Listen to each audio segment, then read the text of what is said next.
right, welcome to episode 5 of Plays Well with Others. I'm Jess Agnew, and I'm joined by the fantastic Andrew Moore.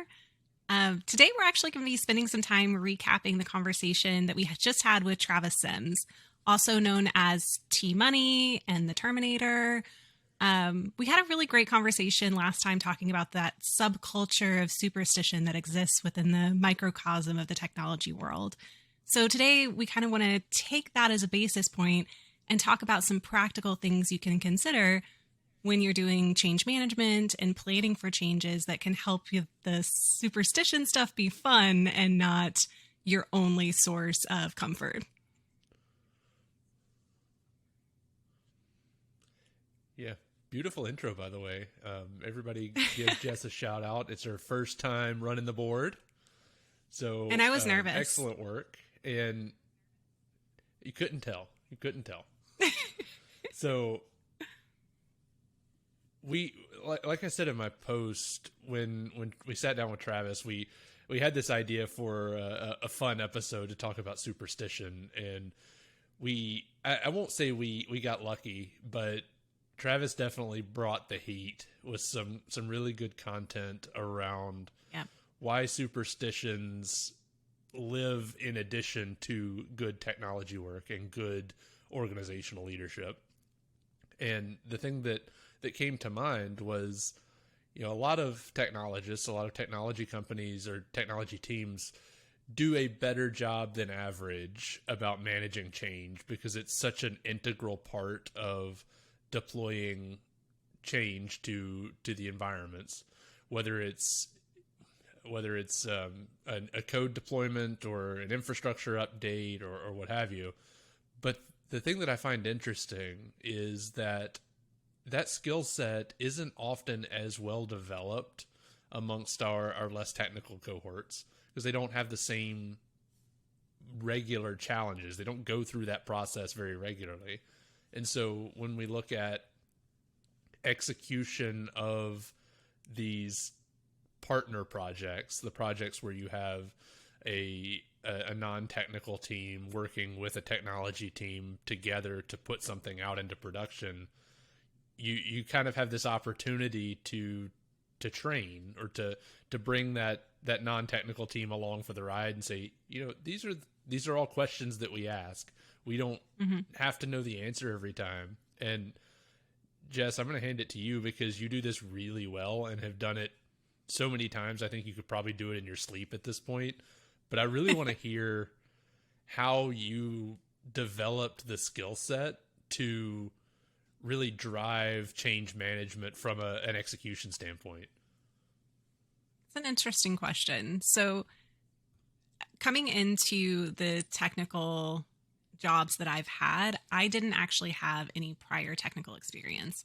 I had an affinity for it, which landed me in every company that I've ever worked in, kind of slowly migrating my way over to the technology team just because of the affinity I have for the concepts and how it works. But I don't personally have a technical background. And one of the things that I learned really early on in my career was how to stop and go, hey, can you help me wrap my arms around this? And that phrase right there, help me wrap my arms around this, became something that I would say almost all the time in conversations because, it's hard that first time where you're like, I don't know what's happening. But then when you stop and you start to really try and dig into it, that kind of started my journey on being, good at change management and how to document it and how to participate in it in an effective way. And I think that right there, you want to learn it yourself. I want to understand every step that happens. I want to know who's doing it. I want to know how long it's going to take. I want to understand what it is that they're doing for me, for my own edification.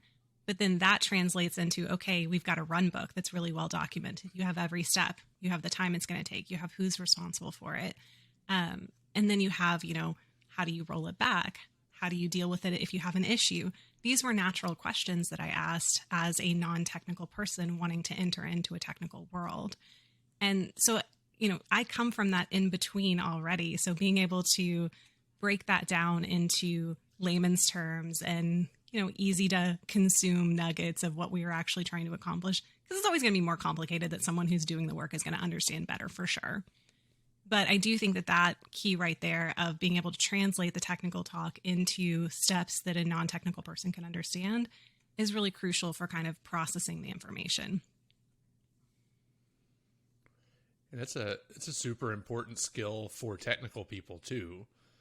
You're always going to have these opportunities to explain the magic that is what you do to somebody that doesn't do it on a day-to-day basis, or may legitimately think it's just magic. So being able to explain what we can do, what's possible, allows you to have better conversations around how you provide value as a technologist. And you made a point that I wanted to call out because it's always interesting to watch. So you brought up the process of generating run books and building out these robust plans for executing a change. And almost every time I've seen it done, the first maybe one or two sessions, or the first few times a technical person is involved, they think this is silly. I don't need to do this because I already know how I'm doing it. I'm just telling you what I'm doing. But how many times, Jess, have in the process of generating the run book, you've heard that pause, that the pregnant pause, and oh, yeah, I forgot about that. And think about that. Yep. And it's part of why it's important for you as the person who's doing the documentation to have spent the time to understand and really immerse yourself in what's happening. Because not always, but sometimes those pregnant pauses come from you going, hey, don't you need to do this first? Or, hey, didn't you mention last time, when we did this last time, didn't we do this? And sometimes you can be the one who brings up those concerns and kind of drives the conversation. A lot of times, though, it's just the engineer, after they've kind of seen it on paper, going, oh, actually go back 2 steps. We need to add this in. Oh, go back to that last page that we were on. Did we do this? Thinking it through, really going line by line. Just any human who's done this for anything that you've ever done, you've seen those kids write down how to make a peanut butter sandwich, and they get frustrated when you go, okay, you open the peanut butter jar, you stick the knife in, and you put the knife in upside down, and it makes the kids nuts because, no, that's not the way to do it. Well, you didn't say that.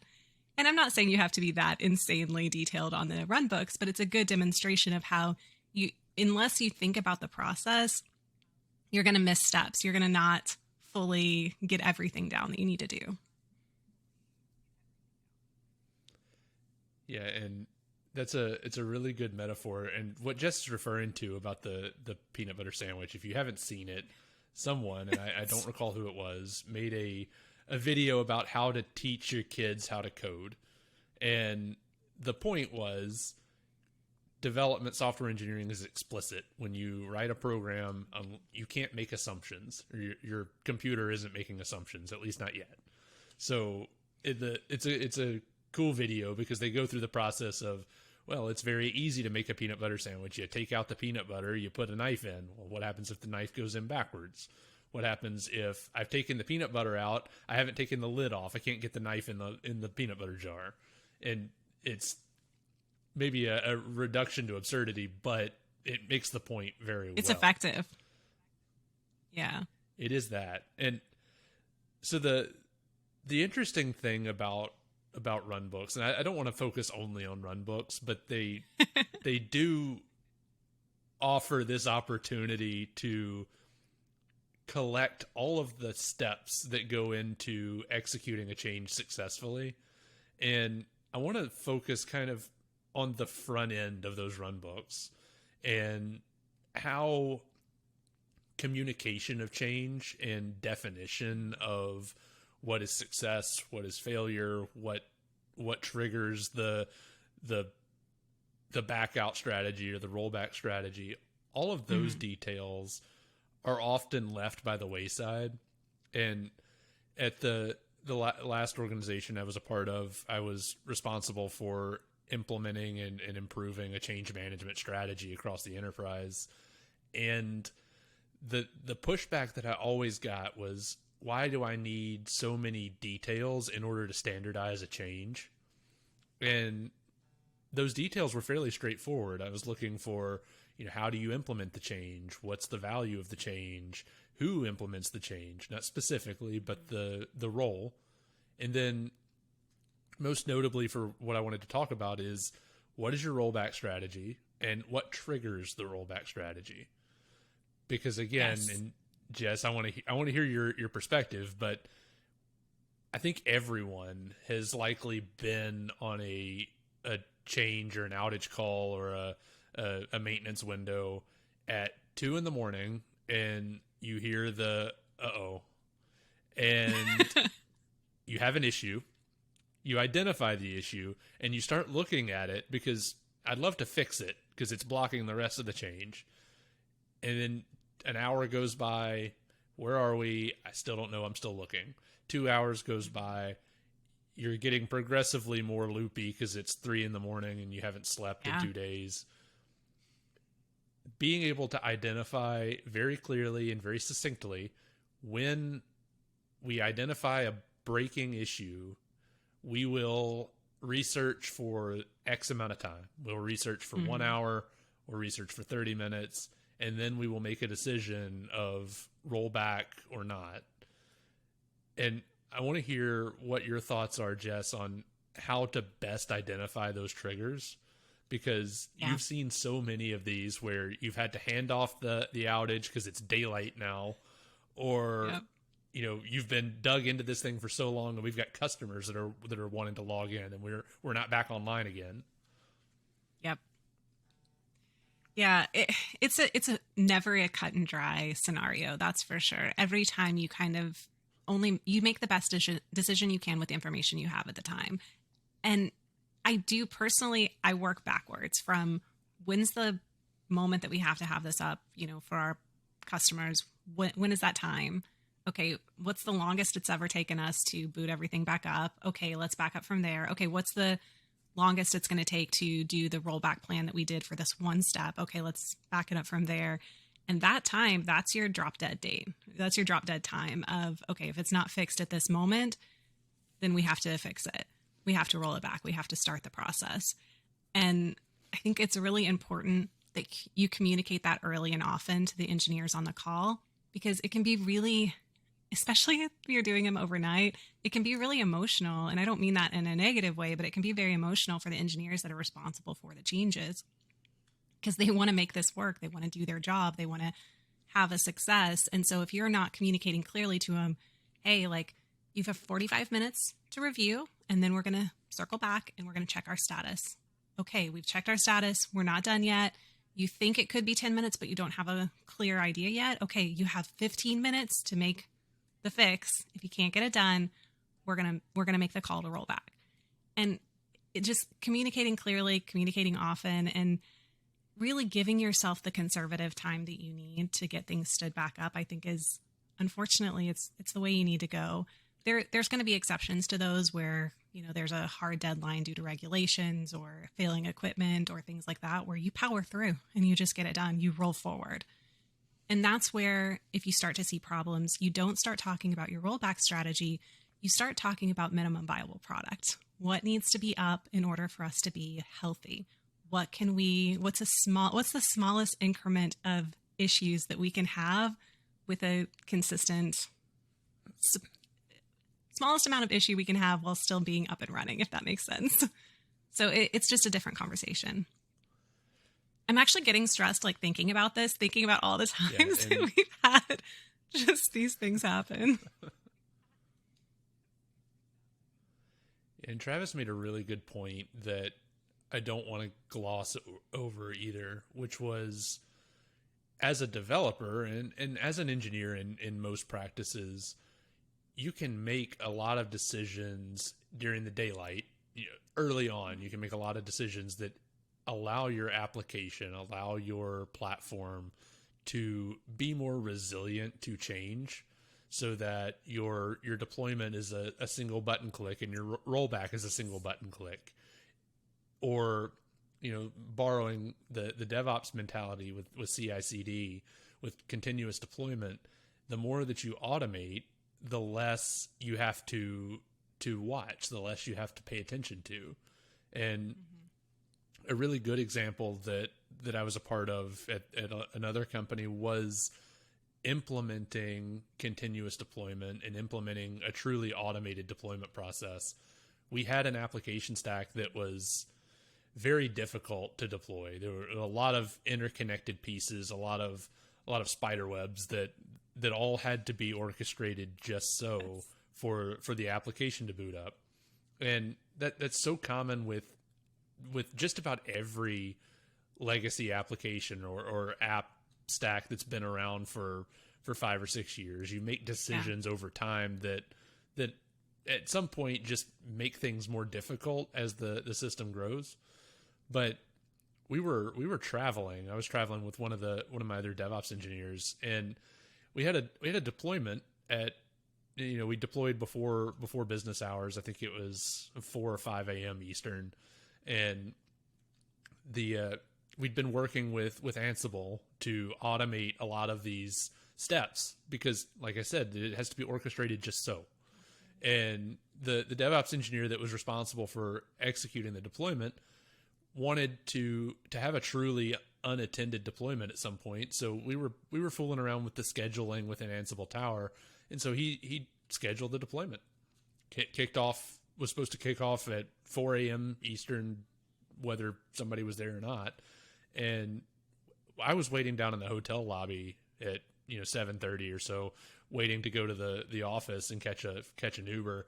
And engineer comes down, and I said, "Hey, how'd the deployment go?" And he looks at me, the eyes get really big. "Oh, I forgot about that." And I said, you forgot about it, did you?" And so we run over to the little hotel restaurant. He opens his laptop. We look at it. Oh, deployment went out. It sent the team's message that everything was good. It ran the smoke tests. There were QA and other engineers, and everybody else is online. DevOps engineer never joined. He said, "Oh, well, it did what it was supposed to do. It was successful. It just ran." So that was a long story, all to say that when you have opportunities, as you can build systems that are more resilient, that can be automated, and you build out the automation, that makes quality of life easier, but it also makes the system more available, more stable, because I can run deployments and have confidence that they're going to go well. They're just going to go. And you don't have to show up for it, which is awesome. Whether you like it or not. Exactly. So I do want The more to deployments I can talk sleep a little through, bit. the better. Exactly. I do want to talk a little bit about understanding the different steps along the way and how that can I think always be a benefit to those involved in it. And I'm not saying that, a developer needs to fully understand the role of operations or that operations needs to understand exactly what QA is doing. But I am saying that there's a part that every different component of technology plays down to the help desk. And it's beneficial when you function as an entire technological team rather than, okay, development's done, we're going to throw it to QA. QA is done, we're going to throw it to this team. This team's done, we're going to throw it to them. Okay, it's in production, now it's Ops' turn. They have to get up and support this in the middle of the night. And okay, well, nobody told help desk about the change, so they're just confused at why 30 customers are calling and complaining. So it's really important that you orchestrate a deployment or orchestrate change collectively as a technology team, and everybody respects the value add that each group is providing and is, I guess, to a certain extent, understanding of the part and the value that they play in that execution, if that makes sense. Yes. And one of my favorite quotes is a Linus Torvalds quote. And he said, I'm not going to get it completely right verbatim, but he said something to the effect that everyone should understand one layer of abstraction lower than where you spend most of your time working. So as an example, if I'm a software developer, then I need to know generally how the application server functions that my code runs on. I need to know how the OS functions and how the machine or the host is going to behave with my changes or with my application. If I am an operations person that is managing the OS level, then I need to have a general understanding of the infrastructure that my guests are running on for virtual machines, or I need to understand generally how the cloud environment is configured. And that works for just about everybody. And the reason I like it so much is because it puts accountability on us as technologists, us as people, to take ownership of our job, of our product. And it also encourages us to know, how is my product going to be supported, whether that's from a technical perspective or from a people perspective. Gives me more respect for the person that's getting the Ops Genie page at 3 a.m. that says, Exactly. hey, your health check failed 4 times in a row. And I can't stress that enough. So developers listening, if you're a developer, if you're a project manager, if you're operations engineer, analyst, any of those roles, learn the layer of abstraction deeper, so that when you're in these changes, when you're in these conversations, one, you can be respectful and have an intelligent conversation with the person that is probably already a little irritated that your application woke them up, but you can get to the root cause faster. And Yep. I'm going to circle it all the way back around to what Jess said first, which was when digging through change management, asking questions, asking leading questions. If you know a little bit about a lot, you can ask better questions. And that's been my experience. I've spent a lot of time with some very smart infrastructure engineers. I'm not an infrastructure guy, but I can ask questions like, hey, we've had a routing issue in this particular data center before. Are we sure that's not the problem today? Or, hey, these Cisco firewalls have started randomly blocking certain traffic before. We sure that's not the problem today? And it gives you that rapport, and at least lets people know that you care enough to know a little bit. And I've never had an engineer from any area get mad at me if I've asked them if they could explain to me a little bit about how our ecosystem is set up or configured or whatever. Generally, they're appreciative of it. Generally, I'm the first project manager or product owner that's cared enough to ask. And that can actually open your eyes to how what you're doing on the product side, designing these new products that are going to go into production. When you start to look at it from the holistic standpoint, you start to understand how what you're building in development is then going to be supported by operations, is then going to be, handled by the help desk when a customer calls in, and you start to get a better understanding of how you can contribute to a more stable product as a whole. And I can't stress enough how important those kind of forgotten areas of technology are, including security, including infrastructure, those things that we just kind of, as a product owner, sometimes you just put a blinder onto them. You're like, well, those don't matter. Oh my God, they matter. I can't stress enough how much they matter. I get it. They're magic. They're complicated. They're hard to understand. And to Andrew's point, I have talked to some of the smartest people I know are infrastructure engineers.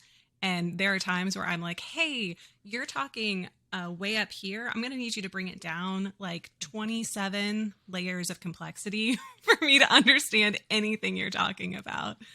But once I do have a broad idea of what they're talking about, now all of a sudden what I do can be more relevant and be more supportive of what they're doing. So instead of me throwing problems at them, I'm collaborating with them, and we're coming up with a solution that fits all of us and is only therefore serving our customers better.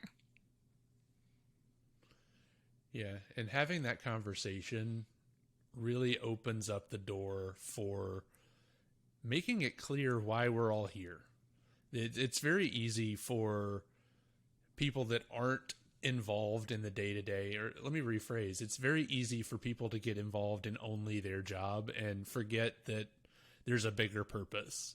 And that can be kind of your top level company mission or vision, or it can be, we work together to provide this feature set or this product or whatever, so that whether it's internal people are more efficient, or if it's the, in the healthcare situation, we're providing improved outcomes, we're providing improved patient experience, or in mortgage, like today, we're helping people get into homes, or make renovations, or buy that property that they've always wanted. Yeah. There's the opportunity, as you start speaking the same language and start really caring legitimately about what people do, how they do it, and why they do it, that allows you to have better conversations around the whole value statement of whatever your company's doing.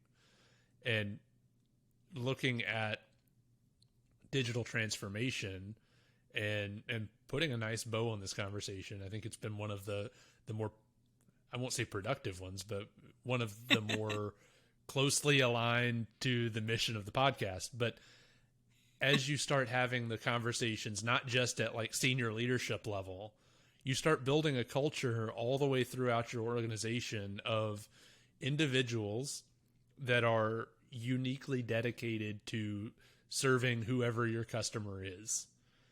And if you can do that, then you're 90% of the way towards digital.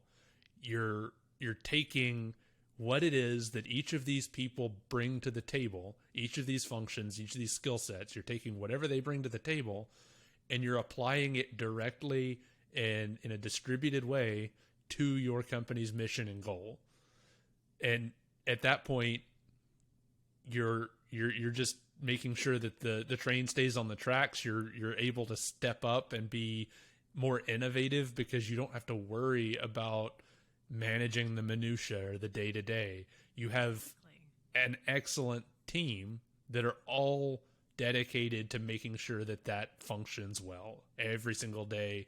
Most nights, it's incredible to see when it works really well.